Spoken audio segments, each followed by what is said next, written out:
Arrow fans, and welcome back to the AFTERBUZZ TV Arrow show. Tonight we're talking about Season 5, Episode 13, a very special episode of Arrow called Spectre of the Gun, and we'll see you after the opening. You're tuning into the destination for TV superfan discussion, AFTERBUZZ TV. And now, let the buzz begin. I would just like you to know that we went through a lot of different songs about guns before we came onto this one. All of mine were inappropriate. You'd be surprised All how of yours many had guns as a there metaphor are. for something else, didn't they? Not all of them, but one of them, yeah. At least one of them. Well, Yeah. that's the one that, yeah. Yeah, good times and great oldies. Namely because Clapton. This episode, you guys. Yes, So who are you? Welcome back to the Arrow After Show. Thank you for tuning in. Thank you for coming back to this podcast. You know we love you. We are looking at Season 5, Episode 13, Spectre of the Gun. There is a lot to talk about, and we're going to have to figure out a strategy on how to talk about it. But in the meantime, I have all these wonderful people with me, starting with Lacretia Lyon. Yes, guys, I'm in here for Alicona tonight. You can always find me at LACRETIALYON anywhere on the internet since there is only one. Tauri Miller. And I'm Tauri J. Miller. You can find me at Tauri J. That's Tarijay. I had a moment where I almost said Lex Luthor, and I'm like, that is not correct, but I'm sure you'd appreciate it. I Lex get Michael. that. I get that more than you would imagine, even. I am Lex Michael, all over social media at the Lex Michael. Alicona is under the weather tonight. Please tweet her your well wishes. You can find her at Boys and Beauty, correct? Boys and Beauty 01? Yeah. I believe so, yes. Find her there. And I'm Katie Cullen. I am taking the reins this evening. You can find me on Twitter at Kiaxet. That is Kiaxet. We have the live chat on YouTube if you're watching live on YouTube. We have the Twitter hashtag ABTV Arrow. If you have something to say, if you have any comments or questions, throw them in the hashtag, throw them in the live chat. You may well get a shout out. We have a gun control episode tonight, y'all. Yeah. Yeah. This felt, and I kind of have to get this out of the way quickly because it was all I could think of. This feels like a very special episode of like an after school show where it's like something big happened and we're going to sit down and talk to you about bullying, or we're going to sit down and talk to you about eating disorders. And this one is, we're going to sit down and talk to you about gun control. Sure. But it's Arrow. And this show's not terribly equipped to do that. Yeah, it's Degrassi. In my opinion. Star City. Well, It kind of is. though I would say that Degrassi had more lasting effects to their shooting very special episode. They Didn't did. they shoot Drake? Yeah. Yep, they shot Drake. Oh, I God. still don't know how he got out of that wheelchair and started rapping. It was the power of hip hop, Yeah. bro.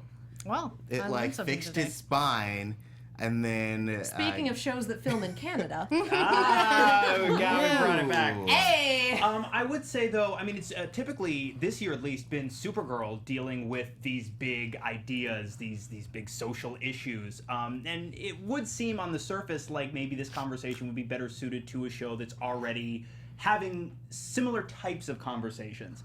But I do think that it fits in the Arrow world more so than some of the other bigger, super-powered, operatic environments that we see on these other shows. Because Oliver's the only one who can't be there near instantaneously to fix the problem. Right, and he's also I mean, I guess you could probably shoot Barry, but he's real fast and it's hard. Yeah. And some of the legends have Heels. superpowers, and Kara's literally the girl of steel. So Team Arrow, they are the most immediately likely to be impacted by gun violence, they and the people around them, I guess, for that reason alone. I'd also argue that they have the weakest leg to stand on, as it were, given that Season 5 is running a lot of parallels to Season 1, and Season 1 was when Oliver was hardcore vigilante, knock everyone off of this list, etc., and we're trying to show how far we've come, but yeah, this is something dealing with violence, and violence is bad, and how do we temper our rights versus people getting killed.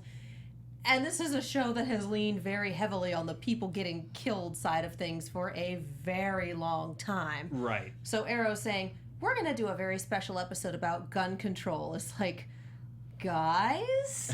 Well, okay. I will say it came at the most opportune time in the timeline of Arrow, in that it's been a lot of like, we're okay with killing, and now like our main character has both a value for life and also a position at which he can make a change. So I feel like anytime before this I would have been like, this is silly, but now like it really let us explore the other aspect of Oliver Queen as opposed to just being like, let's throw Green Arrow at it. Yeah, True. and the chat seems to agree, and I do as well. Jamie Nauman says, I really found it refreshing that Oliver found it as Mare and not the Green Arrow. And then Jonathan Dimming is like, the Oliver versus Arrow persona is actually really fun.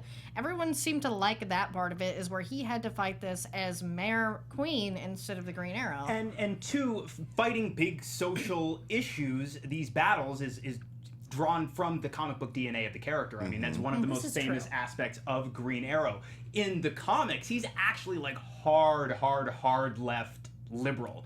And that's a big part of the characterization of Oliver Queen in a lot of Green Arrow stories. And there was a part of me that was hoping, and I assumed we'd arrive back at a very centrist resolution for this particular story, but there was a part of me that was hoping to see that Oliver Queen, to see him go way left and have to be, like pulled back a little bit from it to get back to the center a little bit. Yeah, because that was one of the main things that separated Oliver Queen from Bruce Wayne that has been missing in this show. I like that they touched on it a little bit, but it's just like, can we get him like planting some trees and stuff? Right.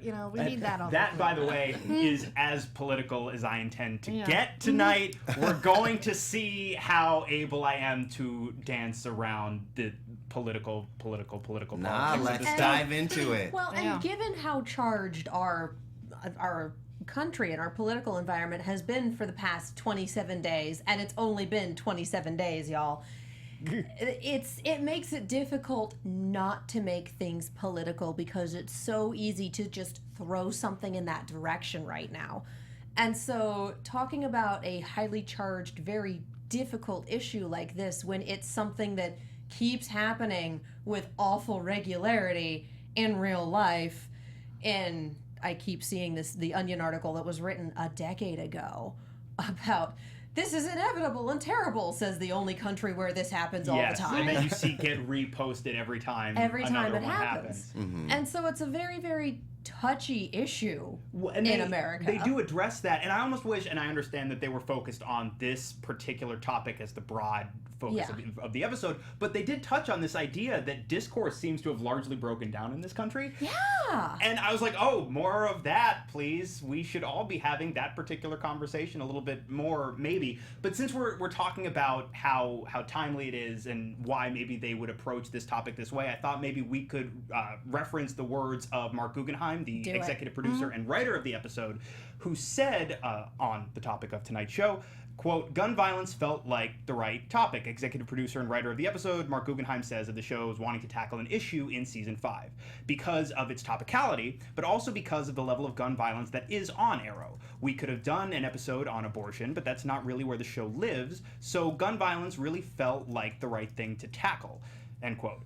Jumping that hurdle, both producers believe, was important for the show, if only because good debate and discussion are good, and something TV doesn't do nearly enough anymore. He says, quote, somewhere along the line we got away from that. The whole industry got away from that. And now you have Blackish and the Carmichael Show, but as far as network dramas are concerned, they're really not tackling current events, current issues. I mean, I think the closest we get is Law and Order. Yeah. But Law and Order is a very specific... Yes. And to be honest, this episode felt a lot like an SVU episode, because it starts out all nice, like sibling rivalry, and then like, oh crap, gun violence, and that's what we're going to tackle. Hard left there. In the other way. And that too was, we were watching them have this conversation back and forth. The show was having this internal debate on the topic, and I think we were all receiving it a little bit differently as far as how it was meshing with our expectations of what Arrow usually is, right? And how Arrow usually approaches its themes and its ideas. I actually think they handled this conversation pretty earnestly, sometimes to the point of being maybe a little heavy-handed, but very, very earnest. It just felt like we're really all of a sudden like really focusing intensely on this one question in a way that we don't usually on the show. Yeah. Usually there is a little more, and I just lost all my words tonight. Yay. The parts of the show that felt natural to me in this episode were the parts of the show that had nothing to do with the issue at hand. Dinah and Diggle talking about getting back to normal after coming back from a life of service, or in her case, of vengeance. Just the bits at the beginning making fun of Oliver for his new girlfriend. Just all of the parts that weren't about gun violence felt natural. Once we got into that, the characters, sometimes they sounded like themselves and sometimes they sounded like mouthpieces, being able to rattle off statistics and using words and terminology that they normally wouldn't. And there were just a few bits that were like, this has gone beyond two characters having a conversation and has started being, we're trying to educate you. This is a thing we looked up that you need to know. Right. And it felt like it wasn't conveyed terribly naturally. It feels like and that's very special episode territory, is when you start losing the character for the message. Maybe it's like we jumped into a conversation that they had been having, but we weren't privy to the lead up. So jumping in at this point where it seems like we're real heated, real fast. Oh, okay. It's like Troy walking in with a pizza box and everything's on fire. Just like that. Yeah. I hate it when Community that reference, happens. guys. We actually were all Totally. on that same page. Yes, Yeah. indeed. Yeah, good one. That show's great. Yeah. You're welcome. Darkest timeline, darkest. Anyway, We live in the darkest timeline, dear. We We've do. established this. Jeff's missing an arm. It's just crazy town. It's Barry's fault. Always. Or yours. They tend to blame you too. But yeah, so let's start talking about this episode. Let's actually tackle those side stories first before we really get into the meat of the issue that we've been talking about. Because I do want to talk about Dinah and I do want to talk about Diggle, and I thought that they were having a great conversation throughout this episode about staying at Argus versus finding a place of her own and started getting back to civilian life. go ahead. Oh, I was just going to say, I feel that there was some chemistry testing in those scenes, and I was a little like, I'm worried about Lila. I'm worried about Lila. Me What is happening? too. That's the thing. I had the Yeah. same thought. I was like, oh, I totally ship Yeah. it. Oh, wait, he's married. Yeah. Anyway, I Okay. ship it. Oh, I hope not. Yeah. I looked Please at don't go Lex, there. and I was like, them two, we making out. No. And And I was like, yeah, wait, no, but yeah, but no, but a little bit. yeah, when she was like, oh man, I was thinking about a studio. I was like, is she talking about his apartment? But she wasn't. She was talking about some other apartment. With a little Where in a outdoor big garden. city do Yeah. you find a studio with a backyard garden that's affordable? Not- That's a penthouse. Not Los Angeles. You don't find that in here. In Then the it gets beautiful dark. city of Vancouver. Yes. Welcome to Vancouver, where you have patios full of trees and other assorted vegetables. And the occasional moose. Stay inside when those come by. They're dangerous. Moose will kill you. They are terrifying prehistoric creatures that still walk the land. I really hope Prometheus is a moose. Prometheus. I mean, I've Prometheus. heard it's you. I've heard it's Tori. Now a moose. It could be an angry comment section. It might just be guns. Yeah. It might just be a bunch of guns in a costume. I still That are think it's Jay controlled Garrick, by but that's me. Guns controlled by bees. Oh, Oh it's god. all connected. I still like the theory that it's Talia. I And I feel like we have to throw that out now because we had zero Prometheus in this episode, with the exception of I'm still using this hacker conglomeration that none of you know about, and give me a few days to track down his mom. She's in Indiana. Okay. It takes them like 2 seconds to track down anyone else. That was why I was like, oh, what? I do love that every time we get this dramatic zoom in on the flash drive, and that is now our visual shorthand for she's working with those people again. And I do like that they're doing that now without spending the time for her sitting there going, I'm still working with these people. Like, they look at the flash drive, it's active, we know. Right. You guys were laughing about something in the chat. They believe that Prometheus is Lex with moose antlers. That's nerdity nerd. Oh my god! Yeah. All right. Yeah. Please, That's what's somebody funny. create some fan art Yeah, of guys, me meme. in a Prometheus outfit with antlers. I can't promise you a reward of any kind, but I will certainly retweet you and give you credit. Be like, look what this amazing person did. I'm a moose villain now. Yeah. What Or if we we could just send you a photoshopped your doodle. face on a Bullwinkle? That sounds really unsettling. Yeah. That's the power of a good Photoshop. What?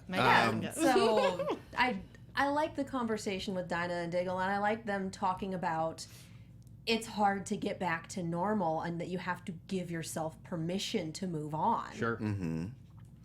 Yeah, I mean, liked that the Hive is essentially becoming a place where people, for lack of a better word, like pupate. So like they they spend some time in there. Excellent pull. And then they grow a little bit as a person, and then they go out into the world. And I like that aspect of it, and I like that she has been on this revenge quest, and they haven't mentioned it since they pulled her as part of the team, and I like that we're finally getting that side that like, hey, I don't know how to be in regular society without being filled with like rage and uncomfortable. Right. And I liked the moment too where the two of them are having this conversation, specifically the conversation where Diggle gives her that push to allow herself to move on, and she pulls herself back before divulging what her mental emotional state is. She says, "No, it sounds really stupid," and he's like, "I know Oliver Queen. Yeah, just go, try me." And I was like, that was my favorite moment of the show. Such a good it was burn. pretty glorious. Yeah. Like, I love that that's the bar. Well, it's really stupid. I work for Oliver Queen. Oh, okay, well, in that case. The other thing, too, that I was like, was Quentin meets Dinah. And maybe I was reading too much into it. There was like half a second of like, when she says her name. Maybe because it's like, oh, that's my wife's name. Ha ha ha. Small world. Right. Look at the name everywhere. But nobody mentions when he goes, oh, wow, you're really expanding the recruitment drive. Nobody's like, yeah, Black Canary. They're all just like... Let's not say that she's Laurel's replacement. Yes. I'm just mad he didn't make an Uber driver. This is super awkward. Yeah. Let's talk about guns. Yeah, there's no word for make everything better almost immediately, so we went with replacement. It just made me laugh. I was like, I get you guys would totally rather be talking about gun control than having this conversation with Quentin Lance.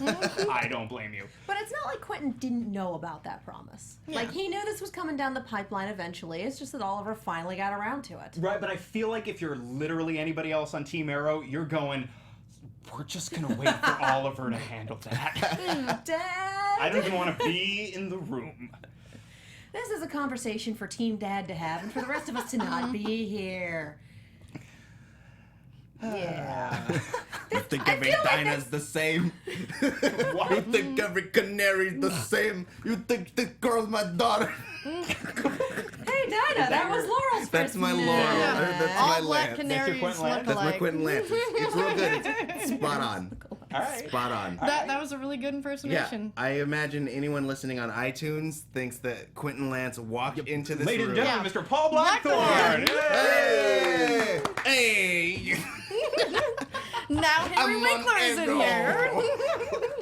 And if you wait for 2 seconds, it'll turn into Rodney Dangerfield. No respect. There it is. Not even 2 seconds. You need to start clocking these. Can you say, take my canary, please? Can you just please for me? Can you Do say it. real quick? Take Do my it. canary, please. All right, and this is the rest of the show. Yeah, Yep. no, I think it would be less awkward doing this for the rest of the show. I can do bad Brando. Oh, man. All right, what do we got? I What do we can't got? What do happened the damn tonight? thing. So, yeah. Let's talk about the flashbacks, because we get flashbacks for Rene this episode, and we haven't had that before. And it's always interesting when Arrow decides to lay off of Oliver in flashback territory and wander off into someone else's. Yeah. We've had that for Diggle. We had an incredible episode for Deadshot a season ago when they had his. And now it's Renee's turn. I'm not sure how to feel about these. What? Okay, so if you're watching this on YouTube and you notice the completely blank expression I just had on my face, it's because I was piecing together that, okay, one of the things I do applaud about this episode, even if it feels like we maybe jumped into I love that you made the applaud gesture, but didn't actually applaud. Quite like it, but Golf clap. Maybe it does feel a little bit like, wow, we're getting some information from these characters that maybe feels a little bit like information, but I give them credit because I still consistently, you know what I mean, consistently it felt believable to me. The characterization was solid enough that I could completely buy why everybody had the stance that they had in this particular debate. One thing I'm a little bit hung up on, and maybe somebody can explain to me something that I missed. Renee's argument to Curtis is that, well, if I had had my gun, my wife would still be alive. Yes. But that's not really what I saw. Okay. I think he meant if he had brought it with him to the hockey game and therefore had it on his Could have person drawn the moment Yeah. he got faster. to the house. Okay, because that made more sense to me than any other potential explanation. Because what I saw was like, nah, dude, if you hadn't like fired at the one dude, he wouldn't have. Doesn't matter. It's fine. It's fine. See, what I didn't know is that it's illegal for someone who's been dishonorably discharged to own a firearm. I didn't know that either. Provided that wasn't just completely pulled out of nowhere, which I assume it wasn't. I don't know. You have the Google in front of you if you feel like Yeah. it. Yeah, Chat, do the Googles. Chat, tell us. Yeah, or you guys. Was that correct? Like, I'll try this. But yeah, I really like, learning more about Rene because he's slowly become one of my favorite characters on this show just because he's really interesting and I like his dynamic with Lance. Yes. Yeah. I feel like we came back from break and suddenly I loved Rene. Yeah. Yeah. Well, it's interesting because he gets the most character development. Like out of True. everyone, I feel like we've gotten more with him than we have with even Curtis. Like we spent some time with Curtis on and off, and we like know his husband and all that. But like Rene gets so many genuine moments with every single individual character. Yeah. I feel We like had those for Curtis last season, though. But I agree that I feel like we know Curtis now, I think, pretty well, but we got all of that information in little bits over a longer period of time. True. And I feel like we're getting a lot of the same groundwork laid for Renee's character, but in a shorter span. Right. And Yeah. I feel like Curtis also has markedly less trauma in his past, so there's not as many bah moments. Yeah. I couldn't think of a good sound effect, so that occurred. Angry yeah. sheep moments. Yes, and I just Googled it. Because you have to have committed a felony to be dishonorably discharged, then that is where it draws the line. See? Good like, to know. Interesting. Learning things. Like, it's a universe where the Flash fights a gorilla, but you also might learn something about the law. yeah. Yeah. What a magical, magical, magical thing. Right? Right. I agree with Lex. I agree with Lex. Who else agrees with Yes. Lex? Okay, So Bob you're Ross. right. Okay, Bob Ross. Thank you for that. But we see that Rene was married and that he has a daughter who, what'd she look like? 8? 10? Hard to tell. I would say, yeah, somewhere between, well, probably Young, like, but old enough to get it. yeah. So like, little 9 and, I'd go as high as 11. Yeah. Yeah. She had some years on her. Yikes. Wait I'm a with second. Yeah, children's oh ages. dear. He had mentioned having a kid before when he Yes. was talking to Diggle, but I had expected a small child. Right. I had not expected a 9-year-old, 10-year-old who was going to go to the hockey game with Dad. Yeah. How old is Rene? Do we know this I information? feel like he can't be 30. He's gotta be if he. Well, You would. I mean, he could have had Yeah. the kid very young. Because I feel like, and I'm not sure how old the actor is, but I feel like Rene can't be even 30. He might just Right. look young. That's true. He's Yeah, got he a very does. young face. Because he Yeah. was on Reaper, and I assumed he was maybe the same age as. He was on Mr. Robot, I think, in Yeah. the first season. That's not really relevant to anything, No, but he was, not and in that's a any good show too. capacity. Yeah, so I'm like, I think he's probably close to 30. Just judging when he was on that show. That's true. He has a very young yeah, face. he has a young face. or I mean, yeah, and he could have also had the kid at a young age. Pretty yeah, young. pretty young age. That's Right. kind of what it struck me as, is that he and his wife were both younger parents. Mm-hmm. And evidently his wife had some form of drug addiction. I love that we got so much story in so few sentences, like, we got out of the Glades. Why are you bringing it into our house? Okay, I loved that. Was there anything this season so far, maybe in the entire run of Arrow, that's more depressing than the idea of a kiddie hockey game in the Glades? I don't think it was a kiddie hockey game. I think it was a professional team. Like a professional. It was a they're going professional together. team they were going to see, but the stadium was in a bad part of town. Why is the It's like stadium going to in- some part of Hollywood that's not Hollywood and Highland. Why is the stadium in the Glades? Why is anything in the Glades? Why is there a Glades still? Well, But I because feel a like lot of you times build something Yeah. and then the neighborhood around it sometimes isn't what you expect. Yeah. Yeah, it like you build it and then the neighborhood goes down because that happens where there's a lot of sports stadiums and then they just tend to kind of move them. But especially that looked like it was a minor league hockey team. Yeah. Sure. So yeah, it's probably The not going to get Dogs. the upgrade. Yeah. Yeah. It was Oh, the God, were they AHL called league. the I can Wild get super Dogs? hockey on you guys. Was the hockey team called the Wild Dogs? I don't know. It They seemed had like it was. the dog thing on Right. on the thing. Bless. But also, there are times when the stadium itself is the only thing that is of high quality in the area. My friend was once telling me about how it's like that in Detroit, where like everything around the stadium is built up, but then like you go down a block and it gets a little sketchier in some areas. Right. So like, And that's hockey. No, town. I get like the real world analog to No. this, but they also like the Flash fights gorillas in this universe. Why is there still a Glades, bro? because they Didn't need Malcolm some. Because the destroy undertaking it? was only half successful. Yeah, I'm not why only there's killed no like Glades. 500 They need people. somewhere like 503. for Yeah. like Tobias Churches and Vinnie Joneses to try and take over every so often, and that's like a bad neighborhood that they can recruit in, I Bro, suppose. there are still like socioeconomic issues in this world. So like, they this need is a a place to city. filter off all the like lesser red line people. Yikes. Damn. Wow. Dude, I'm Yeah. just like, Yeah, no, I know. Yeah, I know. They've, especially in this episode, they've acknowledged that like problems of our world exist in theirs as well. Yep. I feel like they kind of dropped an anvil on us with that one tonight. Because I believe the TV trope is anvilicious.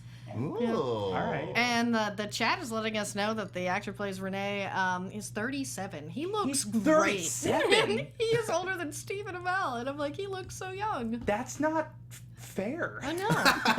Okay, but Hey, what how kind old is Rene the character? Do we Yeah, have a confirmation on no, that? no, they haven't Chat, said. if you could help us out with that, that would be lovely. If And- there isn't one, I completely understand because what are character bios in this day and age? And I love Jonathan Dimming's hashtag Tauri Real Talk. Aw. This whole episode is just hashtag real talk. Yeah. And didn't So you we love that have- the moment on the TV was the same moment Yes. as when Malcolm gets recruited into the Legion of Doom? Yes, if you're watching Legends of Tomorrow, you saw Malcolm Merlin across town drinking, watching this exact same broadcast before Yeah. the rest of the Legion of Doom shows up and recruits him. Yeah. I just Yeah. felt that Yeah. it was this is where the city rose up against Damien Dark and led by the Green Arrow. I'm like, well, I have lost literally everything.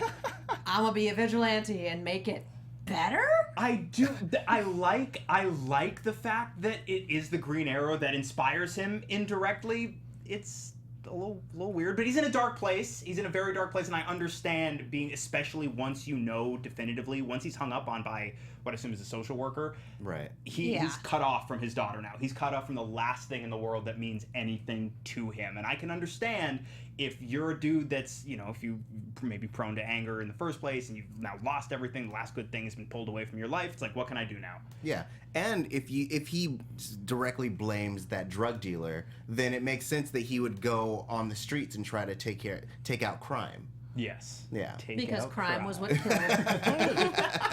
I like Take a- how Kent, he take needs a to bite of the decorate crime. his hockey mask. Yes, like a real hockey goalies do. We've had some pretty cool ones. Carrie Lettinen of the Dallas Stars has some of the best guys. Yeah, every We week have he a should huge- just like- dip it in the blood of people he shoots. Yeah. God. Yeah, I'm I sorry. feel like Tauri's we've had dark enough tonight. stark horror movie imagery because usually you think hockey mask, Yeah. you think Jason. Sure. Yeah. Like, full stop. So there is something about just the pure white hockey mask that instills fear in people. It sticks out from the darkness. It has horror movie connotations. And so if you want to be intimidating, painting that is almost try hard. Well, And I'm saying intimidating if you're going to be a vigilante on the streets.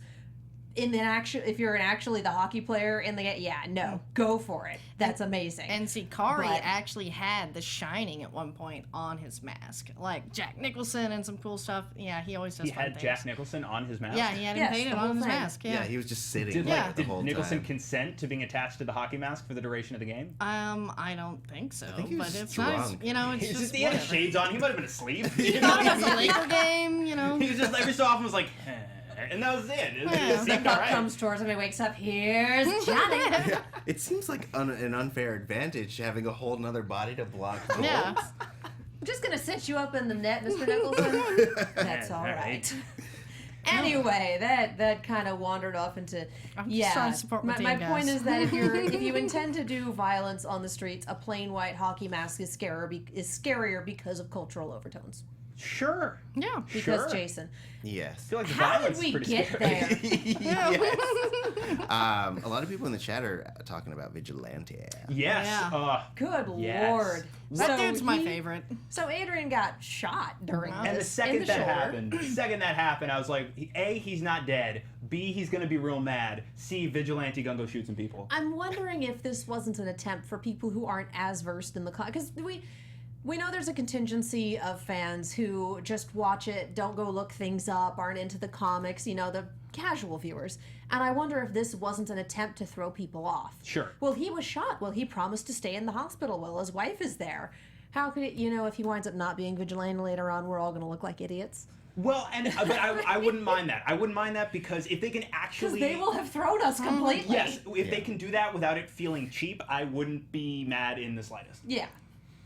But as it is, we're all pretty dang certain that he's Vigilante, and so I want him this to be. may have been an attempt to throw viewers like, no, he stayed in the hospital with his wife, and also he's been shot. Right. Yeah. And it's like if he's not Vigilante, I want him to be somebody. Yeah. You know what I mean? Like Yeah. he's got it. Like he's Not too, just the DA. He's too awesome to just every so often come in and be like, I'm a lawyer. Lawyer, And yeah. then I'm leaving. Though D.A. McHottie is really good at his job, though, so I'm D.A. I'm I like fine it. with I that. agree Like with Dr. that name. McDreamy. Yes, and I'm fine with it too, but in this show, how many opportunities is he going to get to do the hardcore lawyer thing? See, and we got that a lot when Laurel was the ADA and then the DA. Yes. So I feel like that is not outside of the scope of this show. They just need to make the opportunities. Yeah, that's what I wanted from Laurel's characters. I wanted the vigilantes to start bringing the people in, providing her with the evidence that she needed, and then she would do the court stuff. Like, they had it for, like, a couple episodes, and then, death Stuff and and stuff. things, Yeah. things Right, and stuff. right. Yeah, and to me, that was my died. favorite part of Laurel, was when she was a lawyer, because she was really good at that, and I like that. And now we sort of have that with Adrian Chase, and I know that a lot of people have said, because we've never been full confirmation that he is Vigilante, they think that he might be Prometheus instead, or you, Lex, you could either be Prometheus or Vigilante, according to the But chat. what if it's Okay. Adrian Chase with moose antlers? How we you have a doing? winner. Jay And McHattie. for people thinking that, oh, well, he was shot, he was injured, he's not going to be out running around, you would not believe what the good painkillers enable you to do. But also, like, you remember when they killed Death? There were, like, 4 different ways in this. Like, Death, Yeah. he could be shot in the face 7 or 8 times, and, like, they'd find a way to bring him back if they wanted to. Right. Yeah, Curtis just invented this new face-saving chip that allows Yeah. you to just Now, your live. face is Save back. face. Yeah. Well, look at that. Yay! Yeah. We can't do Clayface in this universe anymore, you guys. He's on Gotham. Is he? But Yeah. that's not this universe. It could be Earth 21. I don't know. That's true. I hope that Gotham Earth exists 21, on, like, but Earth Batman 21. isn't yet. Yeah. Everyone's mean to this little boy on this Earth.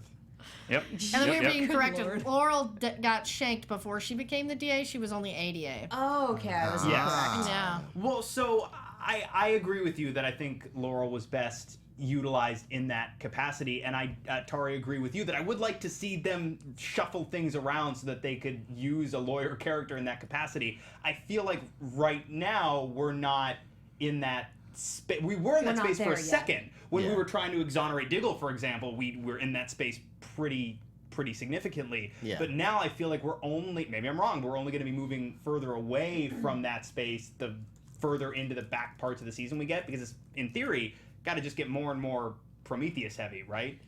Well, and what I'm go ahead. No, you. No, me. You had already Well, I started. sit here and attempt to assemble my words. What we had in the first couple of seasons were a city that was still fairly well put together before all these localized apocalypses started happening. And so we had a police department and a justice system that were still very much in place. And we still do have that in some capacity, but it seems like we're running on more of a skeleton crew. With Oliver in charge, we're trying to get things back to normal. We're trying to crack down on corruption. We're trying to actually bring in criminals instead of just turning them around in the system and then having another convenient jailbreak. Like, we're trying to get back to where we were in the first couple of seasons in terms of law and order. So this season may not be the right one for it. Season 6, I would hope, would have more of a focus and more openings for that. Right. Because I feel like the city itself is not capable of that currently. Yes. Though I don't see it being the like Law and Order team up thing this like by the end of the season, but I do imagine that Chase's arc will be to take that role at least by the end, in that he is, as he said in the episode, he is the law. well, no, like he is the Arrow, just with more potent weapons, essentially. Yes. And so like I could see his arc being that like they have a confrontation and Oliver / the Arrow is like, look, you're great at what you do. You're best suited outside of the vigilante costume. So why don't we work together? And that is like how that's formed. Sure. But that seems more. That's at the end of Chase's arc. You know, Right. he'll have to go through some stuff and help them take down Vigilante, high-five the team a couple times. Sorry for all those times I almost killed you guys. Yeah! Might be. We're BFFs now. Do you think they'll survive through the end of the season? I hope so. Yeah, really. I don't think he wanna will come out on the wrong end of a run-in with Prometheus. No, not D8 McHottie. That would be a bummer. I like this character a lot, and I really like the energy that he brings to the show, and so I'm hoping they continue to utilize him, and I'm hoping that they find a more active role for him. I don't want him to to go away. It would make me sad. To shuffle off this mortal coil or Make me just so this sad. mortal TV show. No, he's just joining. They're recruiting, guys. Yeah. He's going to be part of the team. Like all of City Hall is just a big superhero vigilante team. Like a hall of Like justice. Yeah! Yes. Justice. Okay, But okay. also too. We have like 15 minutes left. Yes. We need to actually talk about Justice. the main episode. Justice. Justice reigns from above. We need to talk about the actual issue at hand in this show that they spent 90% of the show talking about, and we spent 90% of our show avoiding. Sure. Yeah. I mean, we covered it for the most part at the beginning. For the most part, The rest of it is just specific details about this one guy and why he shot up these places. Right. It's interesting that we give him that motivation, because this is a very politically charged episode, but it's not, he did this because racism, or he did this because whatever, or he did this because make America great again. Like I said, it's so easy to go there.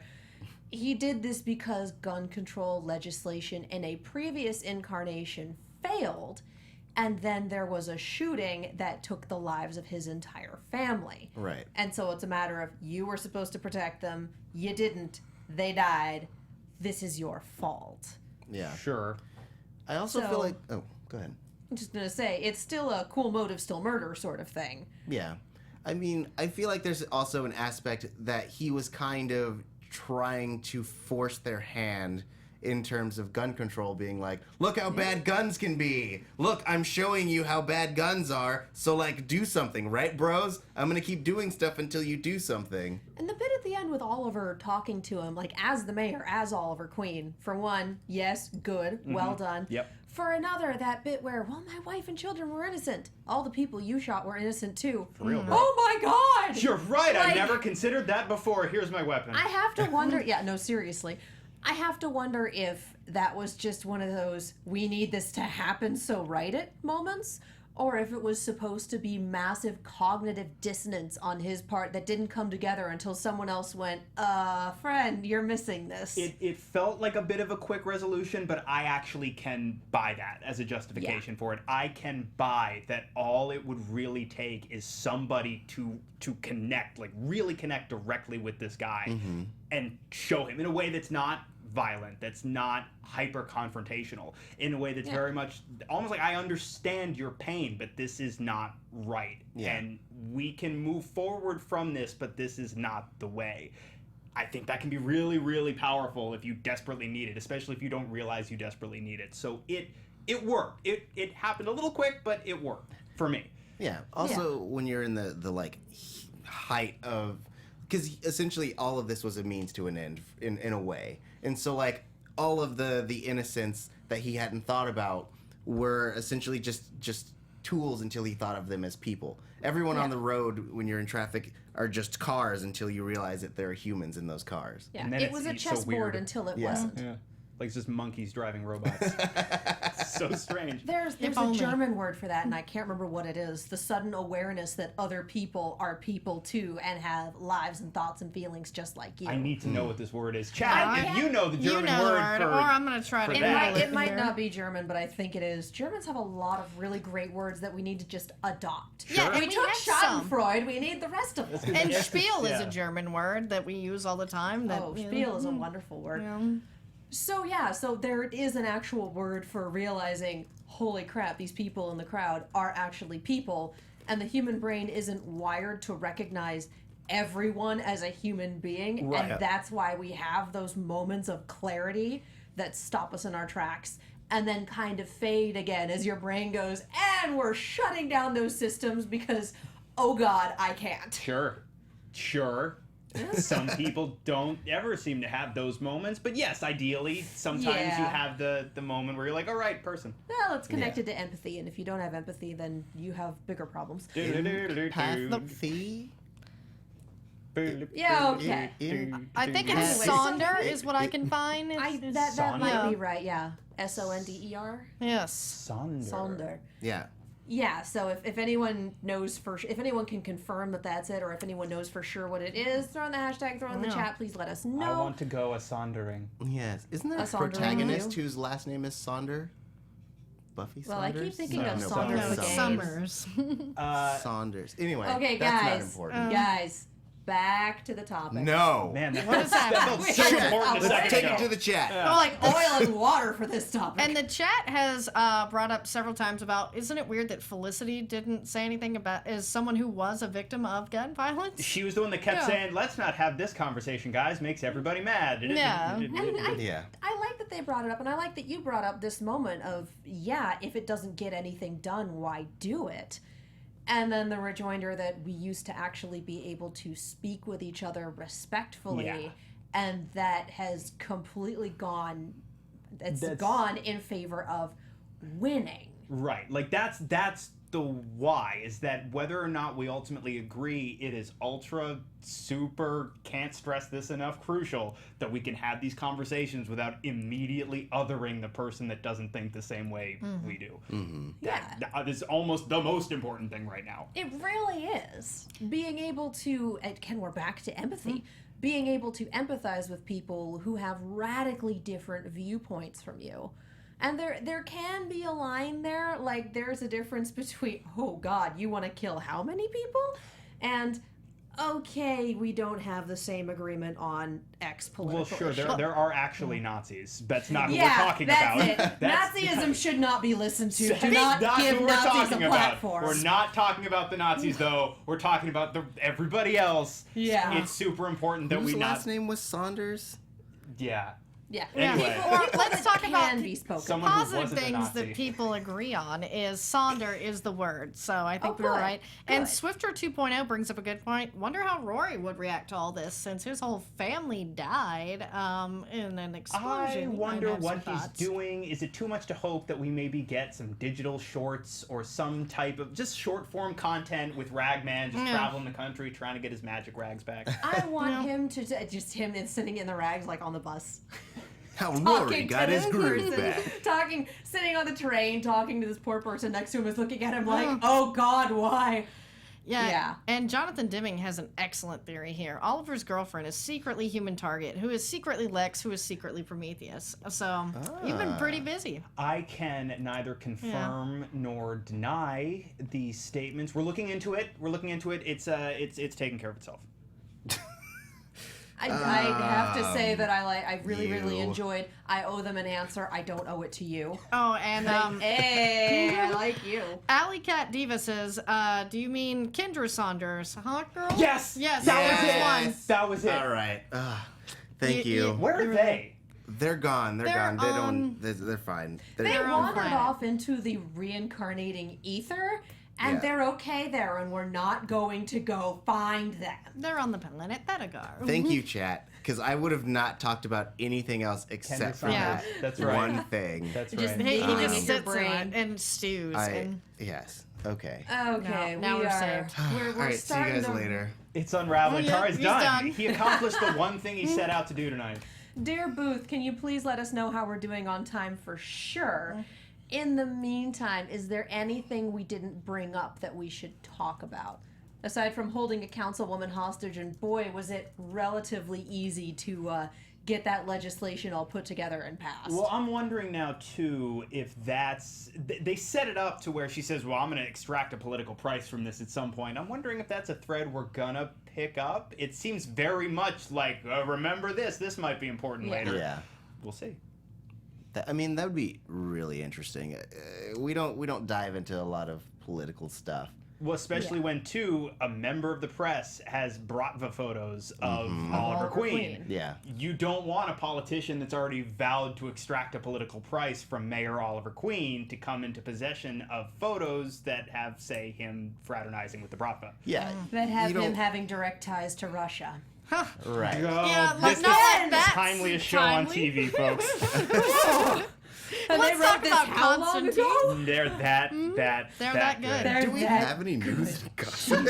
Yeah. Christ. Or they're all talking about Constantine. It wasn't even me this time. Like, that's who can find the rags. Like, I like right. these people. You my people. So overall for this episode, I feel like it had moments in terms of characterization, in terms of things getting wrapped up a little too easily, in terms of being a little too on the nose, that did make it feel like an after-school special in some ways. That said, we also got some really good character moments. So, not the strongest one this season, not the strongest one ever, not a total bomb. Yeah, I feel like there were many, many ways this episode could have been disastrous. And it was, in my opinion, far, far, far from that. Maybe not my favorite episode of Arrow ever, or even this season, but I think they took a very, very sensitive subject and they handled it with a lot of care. I commend them for that, and I also commend them for whether or not I agree with one side of the argument or the other. I appreciate that they gave multiple points of view a voice, and it felt like these multiple points of view had equal time in the episode. And although I would have, again, I missed like super lefty Oliver Queen from the comics, and I would like to have seen a little bit more political push-pull that way, I'm glad that the whole point of the resolution was balance at the center. Yeah. I mean, mostly every point that you made was about to come out of my mouth. Oh, sorry. He took the words right out of your mouth. But you do that sweet Quentin Lance. But no, but to add on to that, like, even, I know that, like, we kind of gave crap to the hokier moments, but, like, I really, in a way, like, my comic book nerd heart liked those, and that, like, that does seem like you pick up an issue and it's like the gun episode or the gun issue, and like especially that China moment. cat. Yeah. Especially that moment when Oliver does, like, he shakes the hand with the counselor and also like gives that speech at the end. Like those felt like very like superhero-y moments. Yes. Which I thought were really well done. And really I well laughed shot. inappropriately at it. Now, this It's isn't... not difficult to laugh inappropriately at Arrow sometimes. This is not hyper-specific to this one episode, but I wanted to pause and note that I'm real happy that Oliver dangling from the helicopter is part of the opening now. Yeah. Yes. That okay. just makes me so I'm sure happy that every was for time I you. see it. Alright. I bet it was. They're listening. We love you. We are pretty much out of time. We're going to do real quick iTunes, real quick predictions, and then we are going to zoom on out of here. So the quickest of iTunes spiels. Thank you for everyone who reviewed. If you want to keep us on the air as an after show, best thing you can do, find us on iTunes, AfterBuzz Arrow, rate, comment, subscribe, leave us 5 stars. The producers see it and they keep us as an after show, and it helps our ratings as a podcast so more people can find us, and you get a shout out on the air. Can you just give us the name and the title because we are out of time? Fun and lovely. 5 stars. Nerd ditty nerd nerd. Thank you, Yes, Nerdity thank Nerd you. Nerd. We love you. If we weren't short on time, we'd read the whole thing, but you can read the whole thing when you go on iTunes to rate and subscribe and leave a comment of your own. If you comment in a store that is not the American iTunes store, please take a screen cap and leave it in the hashtag. Also for the podcast feature on Google Play, same thing. We would love to see those. Thank you so much. We need to do some real quick predictions. Maybe. AfterBuzz There we go. TV predictions. There we go. Next week, all the lady bad guys are back. Yeah. Cupid, Lady Cop, and the head of the triad whose name I forgot. China Yes. White. Thank you. That's the one. Totally. I think there's a reason I forgot it. Yeah. Kind of awkward. I think they provide a good fight for Oliver Queen. At some point, Cupid tries to make out with Oliver Queen. Sure. And then When does she not? Lila comes home to find Diggle and Dinah making out in the apartment. Probably Tari, not. Tari. Is John Diggle in the kitchen with Dinah? Someone's in the kitchen with Dinah. We can't top that. Yep, that's it. Lex wins. Thanks, everyone. Thanks for joining us on Arrow AfterBuzz TV. Well, the other thing we have to look been a at good is run, they try everybody. to arrest the Arrow again because this is a thing that occurs with relative frequency on this show. Yes, If we're he's- not trying to arrest him at least once a season, there's something wrong. Who Yeah. will Oliver's Patsy be today? Yes. Place your bets, ladies and gentlemen. Maybe it's you. Place Yeah. your bets as to who that Me? benefits. There's the government where Oliver sits. Not true. Anyway. Anyway, we've been all over the place this episode. Thank you so much for sticking with us. It has been a fun and interesting after show, but I've enjoyed discussing it with all of you. If you would like to keep this discussion going, you can find all of us on the social medias in the hashtag at AfterBuzzTV and tell us where. Hey guys, I'm Lacretia Lyon, so you can always find me at LACRETIALYON anywhere on the internet since there is only one. And stay tuned, right here on AfterBuzz TV, I'll be doing the Legion After Show right after. And I'm Tauri Miller. You can find me at Tauri J. That's TAURIJAY. Also on the DC Slate, Flash, Supergirl, this show. Yep. All those shows. Fantastic. I'm Lex Michael, all over social media at the Lex Michael. If you're a fan of DC on the CW on ABTV, I am also on Supergirl on Mondays, Legends of Tomorrow on Tuesdays, and here every Wednesday to talk about the Green Archer. You're great. We love you. Mwah. And I'm Katie Cullen. You can find me on all the social medias and on YouTube at Kiaxet. That is KIAXET. Star Wars Rebels is back from hiatus. We're going to be talking about that this Sunday. Voltron, we have another very special guest. That is tomorrow at 9 p.m. Pacific. Also, if you are in the Los Angeles area, I will be at Gallifrey 1 this weekend, the local Doctor Who convention. So come say hi, get an AfterBuzz ribbon. I have those. They're wonderful. You can follow Alicona at BoysandBeauty01 on Twitter. Tweet her your well wishes. We will hopefully have her back next week. We want her to get better. Thank you guys so much for tuning in tonight, and we will see you next time. From executive producers Maria Menounos, Kevin Undergaro, Phil Svitek, and the entire AfterBuzz TV staff, we would like to thank you for listening to the AfterBuzz TV network. To watch or listen to other after shows and post comments or questions, be sure to visit AfterBuzzTV.com. I'm Sir Richard Wentworth, and this has been a presentation of AfterBuzz TV. The views expressed herein are those of the hosts only and do not necessarily reflect the views of AfterBuzz TV or its owners or principals.